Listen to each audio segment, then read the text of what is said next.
হেফজের একটা ছড়া মুখস্থ করবা। হেফজ পড়া কি সহজ না কঠিন পড়া?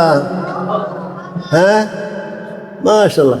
হেফজ পড়া সহজ পড়া না কঠিন পড়া?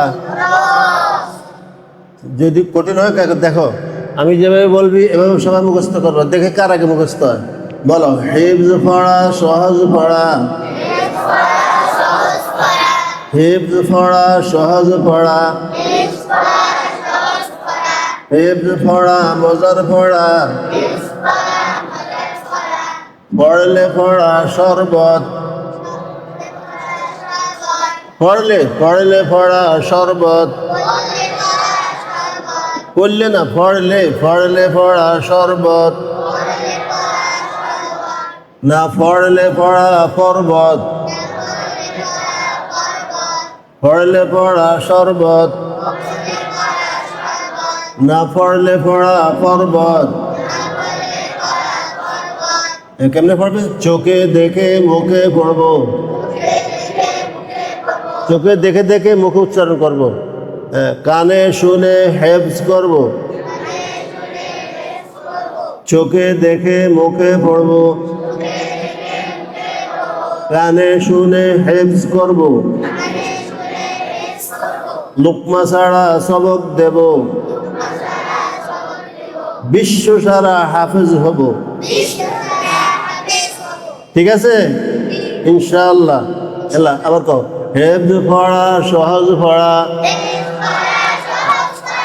হেফজ পড়া মজার পড়া। পড়লে পড়া শরবত। আর না পড়লে পড়া পর্বত। মনে থাকবে?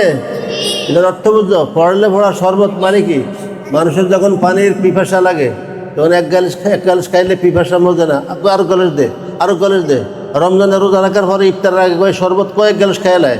শরবত কয়েক গ্যালাস মানে পিপাসা মজে না, খাইতে মনে চায়। পড়লে পড়া শরবতের মতো। যারা পড়বে মনোযোগ সহকারে, ক্লাসে বসে দৃষ্টি তাকাবে না, কথা বলবে না, ঘুমাবে না, খালি পড়বে, মনোযোগ সহকারে পড়বে, তাদের কাছে ওই শরবতের মতন পড়তে ভালো লাগবে। তাদের কাছে পড়তে কি লাগবে? ভালো লাগবে। এই জন্য বলছে পড়লে পড়া শরবত।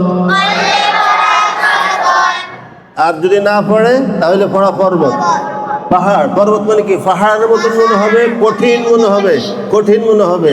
দুষ্টামি করবে, কথা করবে, বলবে, গল্প করবে, ঘুমাবে বসে বসে, মনোযোগ সহকারে পড়বে না, তাহলে তাদের জন্য কি হবে? না পড়লে পড়া পর্বত। পর্বতের মতো মনে হয়। বুঝছো তো? সাবাস, বলো, পড়লে পড়া শরবত। না পড়লে পড়া পর্বত। এখন কেমনে পড়বা? চোখে দেখে মুখে পড়বো। কানে শুনে হেফজ করব। মুখস্থ করব। কানে শুনে হেফজ করব মানে কি? মুখস্থ করব। কানে শুনে হেফজ করব। লুকমা ছাড়া সবক দেব। বিশ্ব সারা হাফেজ হব।